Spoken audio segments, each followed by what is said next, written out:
You are my linen garment I put on. Lord, you are my linen garment I put on, while I minister to in the inner courts. They shall not gird themselves with anything that causes sweat.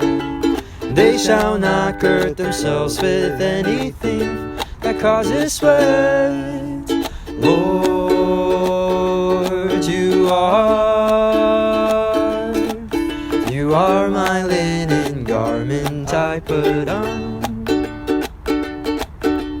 Lord, you are my linen garment I put on, while I minister to you in the inner courts. Oh, your garments smell of earth and aloe, garment of acacia. Oh, your garments smell of myrrh and... Well, hello, Linenites. It's time for another edition of Becoming a Linenite. As I told you before, I'm going to be chronicling along on all of the wonders of natural fibers, natural living, and of course, the Sword of the Covenant, which is where we find the greatest treasures ever discovered. Lately, have any of you been wondering about the land of conspiracies? I think there's a fair amount of conspiracies going around these days.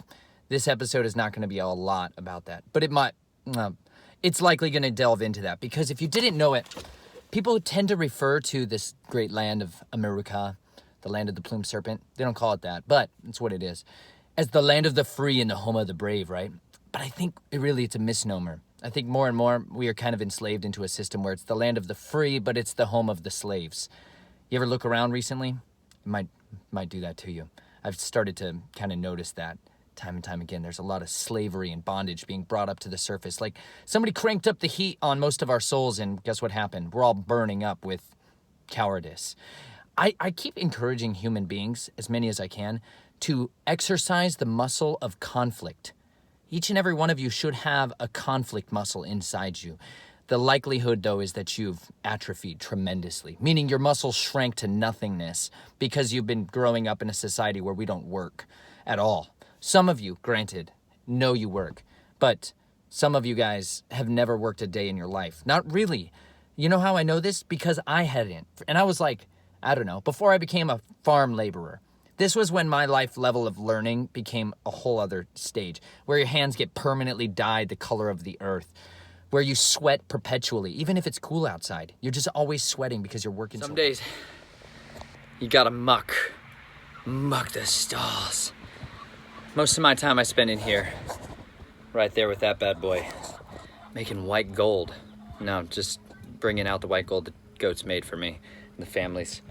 But other days, you gotta get down in the nasty. We got a good solid wall that we're working our way to get out of here. But we're gonna get this place looking beautiful. There's smoke in the air. The first load of manure got dumped on the fire. Horrible. It smells like bat feces. I don't know why, but it really smells like bat guano. It's not a good sign. Gonna be okay though. When you encounter women, like real women, not like women that were like put out there, portrayed as what they are, you know. There's real women who work so hard. They tend to be moms. Oh my goodness. No joke. You ever considered how much like real moms work?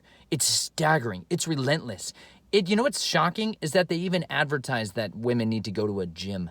Just have children. You're gonna have 27 pounds slung to your chest basically forever. I know, you have another child after that one gets old enough and strong enough to start walking. Then you have another one that's just ready to go in the queue. Women are some of the hardest working people ever. What are you working on? Jubilee!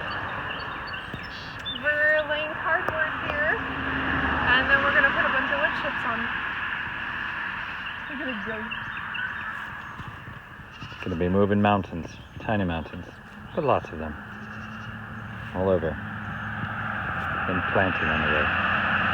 My wife's been grinding grain and milling bread, and we started realizing when she was kneading the dough the other day, how much work it was to just knead dough. Like if you set the KitchenAid aside and you picked up your sweaty hands and just started kneading dough. Unreal. We're gonna make that video soon, I assure you all, because there is this whole other level of work that each and every one of us has been insulated from because our society, civilization as a whole, has offered us a choice, the illusion of choice, I should say. They've offered us the illusion of choice that we could be fed, clothed, and sheltered by society, by civilization, if only we would agree to their rules. Then there's a lot of rules that we agreed to that a lot of us, I don't think, really recognized until later on when we suddenly woke up. I call it the fish in the jaw moment. One of my favorite questions to ask humans, what is it? Your fish in the jaw moment. Do you know what I mean by that? Jeremiah 16:16. That's what I mean by that. Here, let me check this out. Sorry, I've got seeds in my teeth. Shocker. Oh, Jeremiah 16:16. It's pretty much my hallmark verse for life because every single one of you should be hunting the souls of men. There was a time in our lives when we should have been fishing for men, but then you who are watching this right now, Linenites, if you don't know what I'm talking about, go watch episode 1 of Becoming a Linenite. That'll help you kind of understand what I'm getting at here. By the way, Chelsea and I put out videos on our YouTube channel with regularity, so I encourage you, it would behoove you to check that out with regularity, as in like once a week or so. All right, you ready for this? Jeremiah 16:16. Okay. This is saucy. Well, I'm going to back up a little bit because if I don't give you guys a reference, you won't understand. Okay, take it easy. So now, this is Jeremiah 16. I'm reading from the Scriptures translation, by the way. And it shall be when you declare to this people all these words, and they shall say to you, why has Yahuwah pronounced all this great evil against us? And what is our crookedness? And what is our sin that we have committed against Yahuwah, our Elohim? Then you shall say to them, because your fathers have forsaken me, declares Yahuwah, and have walked after other mighty ones, other gods, Elohim, and served them, and bowed themselves to them, and have forsaken me, and did not guard my Torah. And you have done more evil than your fathers, for look, each one walks according to the stubbornness of his own evil heart, without listening to me. So I shall throw you out of this land, and into a land that you do not know, neither you nor your fathers, and there you shall serve other mighty Elohim day and night, where I will show you no favor.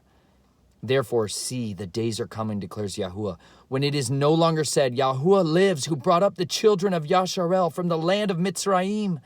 But Yahuwah lives, who brought up the children of Yasharel from the land of the north, and from all the lands where he had driven them. For I shall bring them back into their land I gave to their fathers.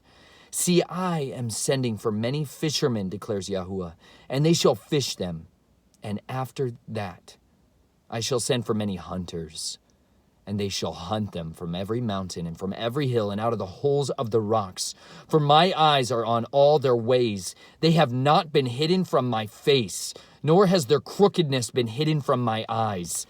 And first I shall repay double for their crookedness and their sin, because they defiled my land with dead bodies of their disgusting matters, and have filled my inheritance with their abominations. O Yahuwah, my strength and my stronghold and my refuge.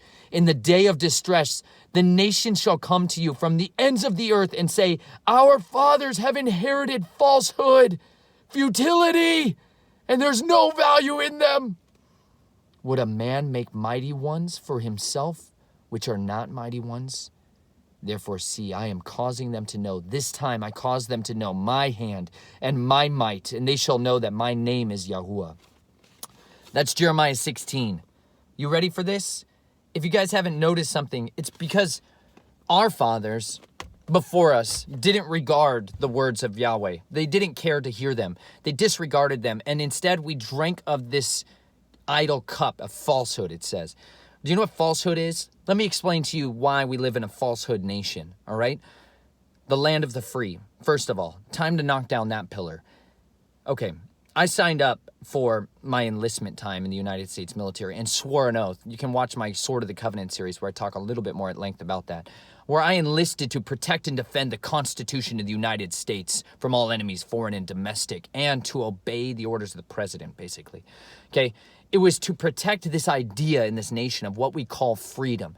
Here's the caveat. Freedom is not what you think it is, because we have been sold a fraudulent plan, right? We've been sold a falsehood, which is just like you put something over, a hood over your head and tell somebody that they can see. It's a lie. We think we have a version of freedom because, you know, the Statue of Freedom stands on the top of our Capitol building. It's a goddess, by the way. We have the Statue of Liberty, right? I took a trip up north, way up north. And then on my way up there, I stopped in New York City because my family members, many of them, came from that land.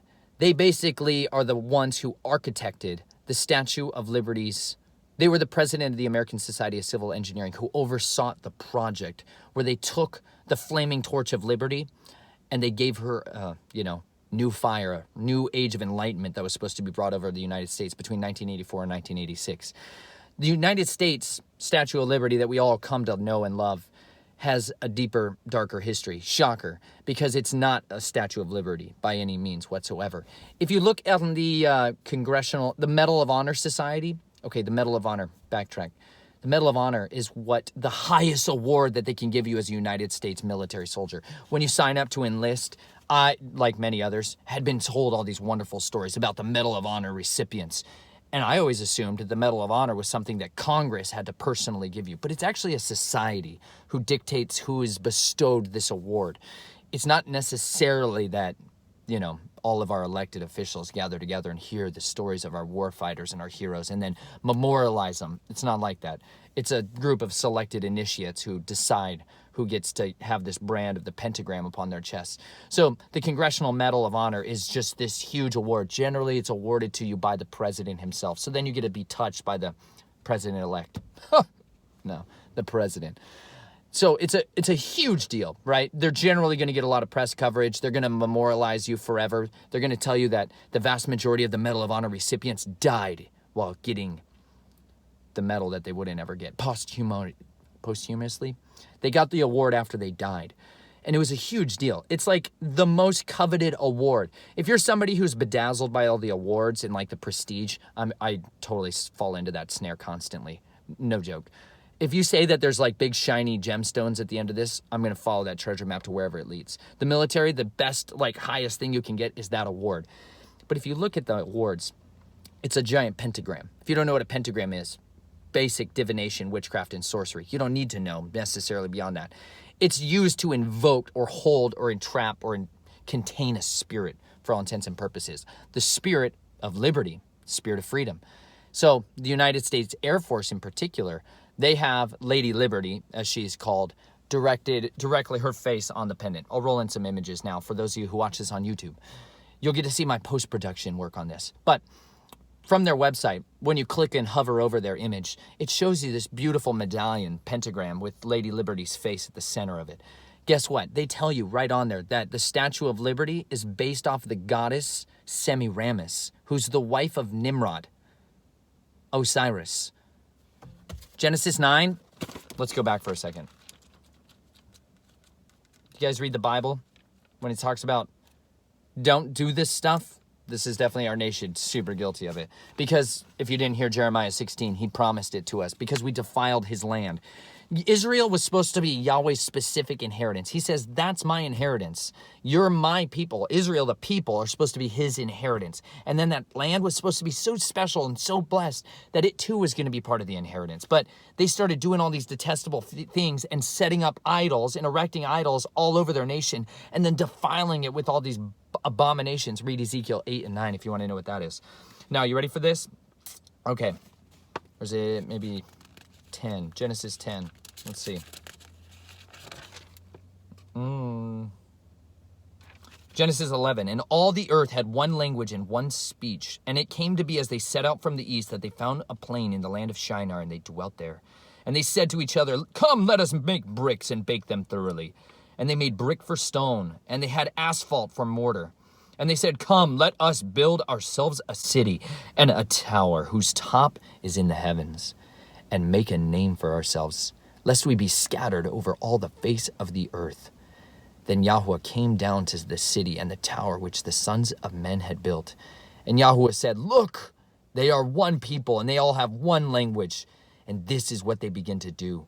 And now they are not going to be withheld from doing whatever they plan to do. So come, let us go there and confuse their language, so that they do not understand one another's speech. And Yahweh scattered them from there over the face of all the earth, and they left off building the city. That is why it is called Babel, because there Yahweh confused the language of all the earth, and from there Yahweh scattered them over the face of the earth.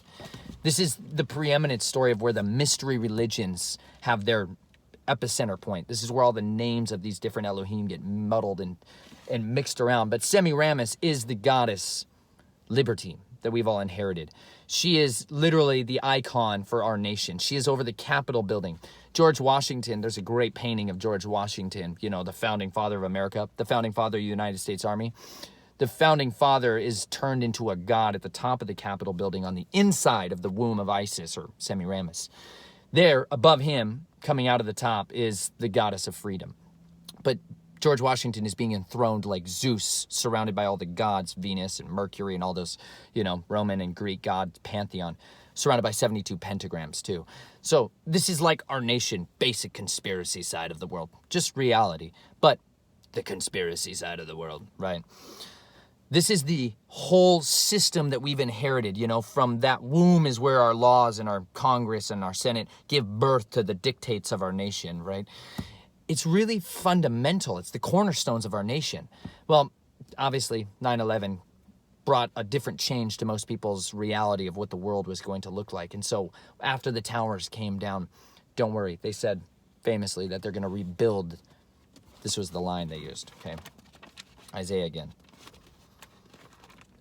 When they began to state basically that though they've torn down our towers, we're going to rebuild. Here's where they got the verse from that they talk about, okay?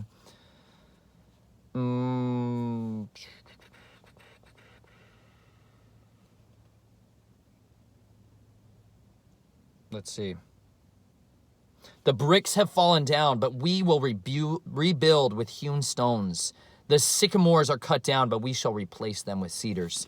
Now, there's a very famous book out there that was something about the harbingers, which plagued onto this, right? Where it said after 9/11, the towers came down and they famously inducted this ceremony where they said, we're going to rebuild with hewn stones. And they brought in a hewn stone from a block of granite in New York that weighed like 20 tons. And they inscribed on it, right? This is for the enduring spirit of freedom. And they laid this cornerstone from which they were going to rebuild the tower, the Freedom Tower, out of it.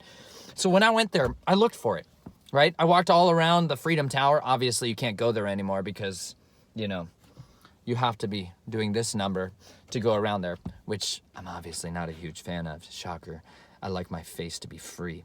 You know what I mean? Consider it your mark of resistance. I'd rather have the name of Yahuwah on my face than the face of submission on my face. Just saying. Anyways, I walked around there and I tried to go all around the memorial site because 2 weeks, 3 weeks maybe before the towers came down when I was 12 years old, maybe 11, going into 6th grade, 7th grade in there. I went there. I went to the top of the tower. I'll find, I even have a pressed penny from the top of the world. Walked around it.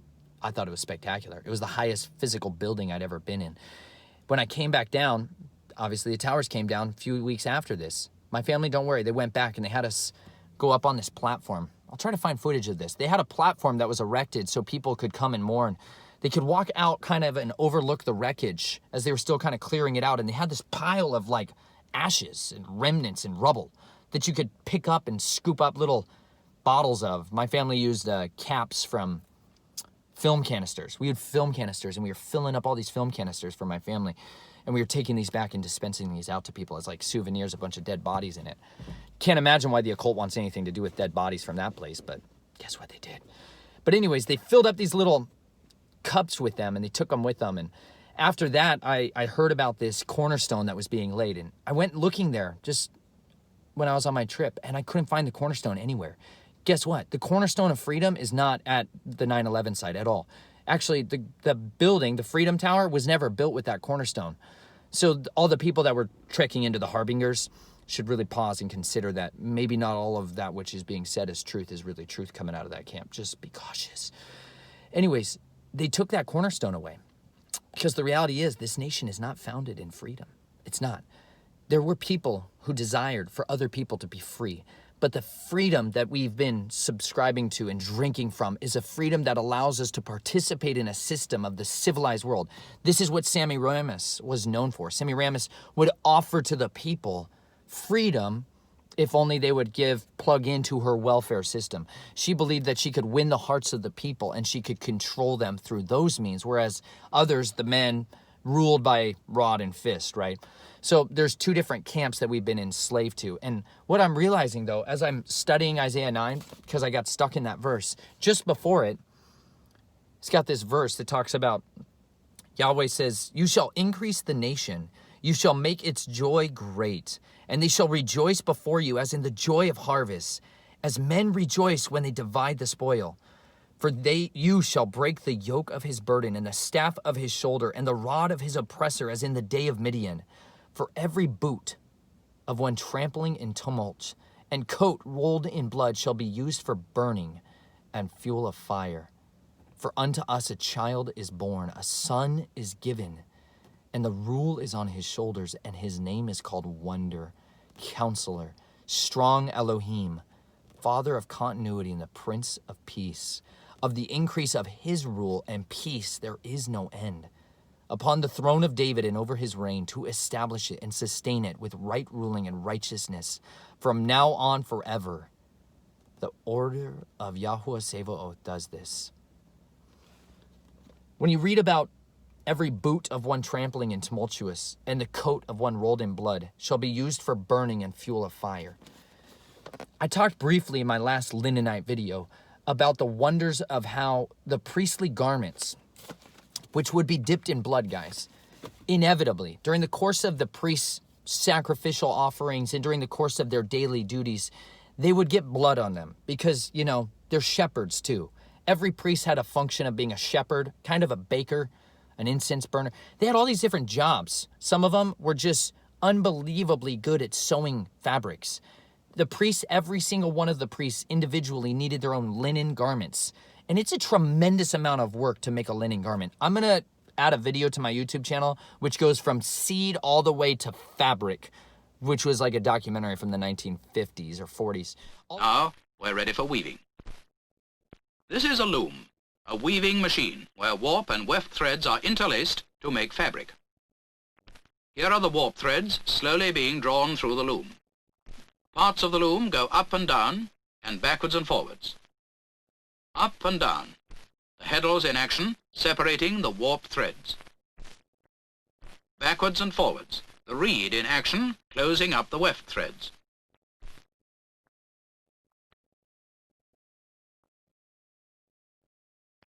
And now the shuttle containing the weft in the pern. Here's a new pern being placed in the shuttle. It's a busy machine and often a noisy one. The shuttle flying backwards and forwards, interlacing warp and weft, using thread to make fabric. Perhaps if we have a diagram, we'll understand a little more clearly what's going on.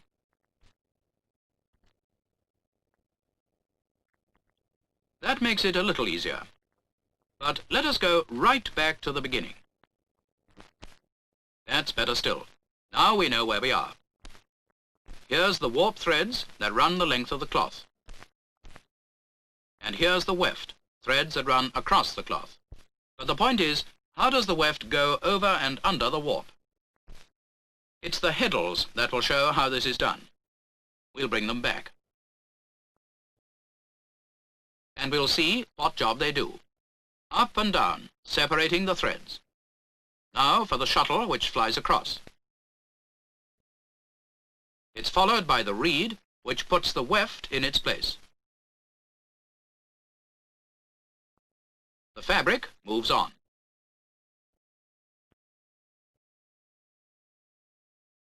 Now we'll watch all those parts at work and notice specially how the moving heddles cause the weft to interlace the warp.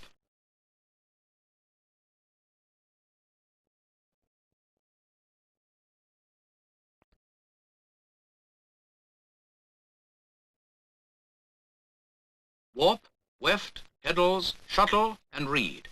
Each plays its part in the weaving. All about linen and what it takes to take a plant and to produce something like a fine linen shirt or a fine linen tunic. The priests had so much need for linen that I guarantee you they had an army of seamstresses and people just to support the priests' provision of garments. Because when their garments got stained, if you have white linen, I don't have my whitest linen. Here you go.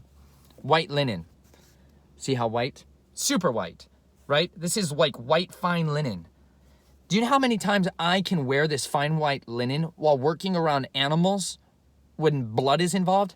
I'll tell you what, I've got to butcher some chickens because they're getting old and it's time to eat some of them.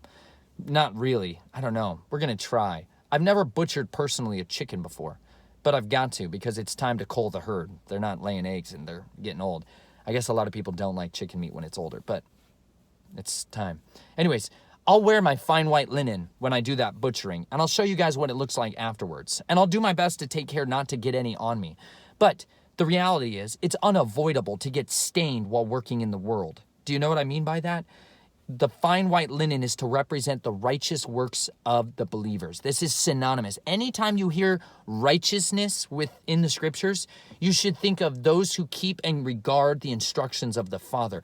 The righteous works of the believers is always represented with fine linen. This is why the priests were clothed in fine linen, because it was to represent the state we were supposed to be in back in the garden. It's to be as though the righteous purity of the bride of the Messiah. When we get to return and reign with him, we will be clothed in fine linen. Because the reality is, if it's perfectly clean, it shows it. But if there's even a single drop of blood, it's going to be noticed. It's going to be spottable. And the reality is, those priests could not continue to wear their filthy garments. They had to get rid of them, which meant they had a lot of linen being used up and no longer being needed. But it was a set-apart linen. It was a precious thing. So what did they do with this linen? You know what they did? It was used for burning in the fuel of the fire. They would use these linen, and I'm going to do this. I'm going to make wicks out of this. They would take the linen, and they would make wicks out of it. Because no lights back then, other than lamps predominantly. The lights that they used came from wicks burning in olive oil. That was the main fuel source because it's clean. So I'm going to try to make my own linen wicks with olive oil lamps. And I'm going to see just what that looks like because I want to know what it's like to burn linen like this and then linen that's dirty and filthy and covered with the grime of the world. And its only use then at that point is to be burned up like chaff. And that's the reality. Our filthy garments, the stuff like in Zechariah 3, oh, savage. I have a book called Snatched from the Flames. This is where I got it from. Ooh, Zechariah. Just made that connection. And he showed me Yahushua, the high priest, standing before the messenger of Yahuwah, and Hasatan, the adversary, standing at his right hand to be an adversary to him. And Yahuwah said to Satan, Yahuwah rebuke you, Satan. Yahuwah, who has chosen Jerusalem, rebuke you. Is not this a brand plucked from the fire, a stick snatched from the flames? And Yahushua was dressed in filthy garments and was standing before the messenger. And he answered and spoke to those who stood before him, saying, remove the filthy garments from him. And to him he said, see, I have removed your guilt from you, and shall put costly robes on you, linen. And I said, let them put a clean turban on his head, linen. Then they put a clean turban on his head, and they put the garments upon him, and the messenger of Yahuwah stood by. And the messenger of Yahuwah witnessed to Yahushua, saying, thus said Yahuwah of hosts, if you walk in my ways, and if you guard my duty, then you shall also rule my house, and guard my courts, and I shall give you access among those standing here. Yahushua the high priest at the time, his garments were filthy. You know why? Because he was working in the world. And all of us have been tainted, stained, destroyed by working in the world. We've been raised up in a system that gave us lies from our fathers. Our fathers truly gave us, they inherited to us lies. But in Jeremiah 16, it tells us that if we would yet regard his instructions, if we would say, get away from me. Oh, I gotta say it. Isaiah 30, the best words ever. This is how we're supposed to respond when we finally realize that the truths that we've been given in our world are lies. This should be the things that come out of our lips. Are you ready for this? Now, for the people shall dwell in Zion at Jerusalem. You shall weep no more. He shall show much favor to you at the sound of your cry. When he hears it, he shall answer you.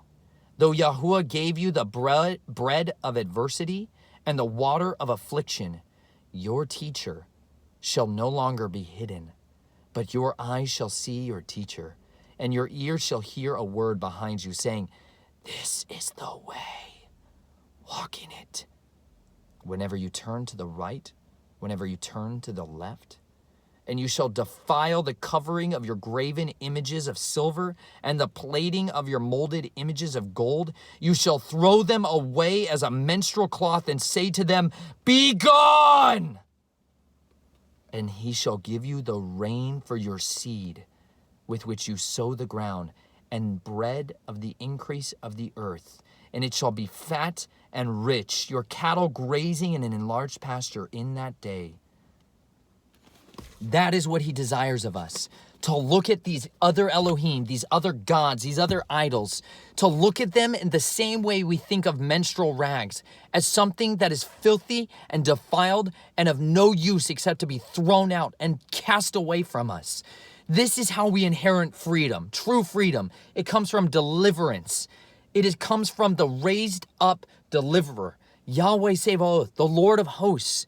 It comes from faith and confidence and belief in who he is and what he promised he would do. Assurance that he will accomplish every word that he said he would do, that we would regard the words that he has given us. And by doing so, he will bless our land, he will bless our life, he will bless our water, our bread, and our clothing. He will give us the fine linen robes of righteousness, which is our armor, so that we can stand in the day of adversity, so that we can stand in the day of affliction and be held in uprightness. We won't fall down. When everyone else falls down to the systems of men, when everyone else yields to the cowardice that is within them, we will be given the heart of a righteous man and a righteous woman, which is bold, fierce as a lion, unshakable, when we have the confidence, the security of knowing he is with us. I challenge each and every one of you to live courageously, to be bold and to fierce for the convictions that he has given you, and to set your jaw like flint during your testing, because the enemy is out there sifting us. But be courageous, be confident in the one who has called you. Be steadfast always and be diligent. I thank each and every one of you for spending a few minutes to consider the wonders of his ways, to cherish the life that he has given us. I pray you would be courageous amidst the circumstances and the trials and the testing of your faith, so that during that time we can be given a new hope, a new faith, that he will accomplish his good work in us. I want you to regard these things. I want you to cherish them and to stand fast no matter what the circumstances you are facing. There's a lot of difficulties I know so many of you are facing, and decisions that you've never had to consider before in your life. But if you would regard his words, if you would regard his instructions, if you would listen to the wonders of his ways, he will teach you and guide you. He will give you the voice of his instruction, and it will guide you and set you on a path of life. He will wash your garments and give you new garments so you can be a new man to go forth every day. Like those priests, when they had to change their garments, Yahweh would come down and give them new garments. And I ask each and every one of you to do so likewise. Work hard. Work hard. By the sweat of your face we shall eat bread, men. Women, work hard. Be diligent towards your families. Sacrifice and lay your life down for them. Be willing to give yourselves to them.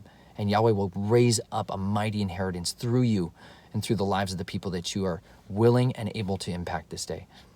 I hope you all live dangerously out there. Remember, though the days may be evil, you were born for such a time as this. I'll talk to you soon.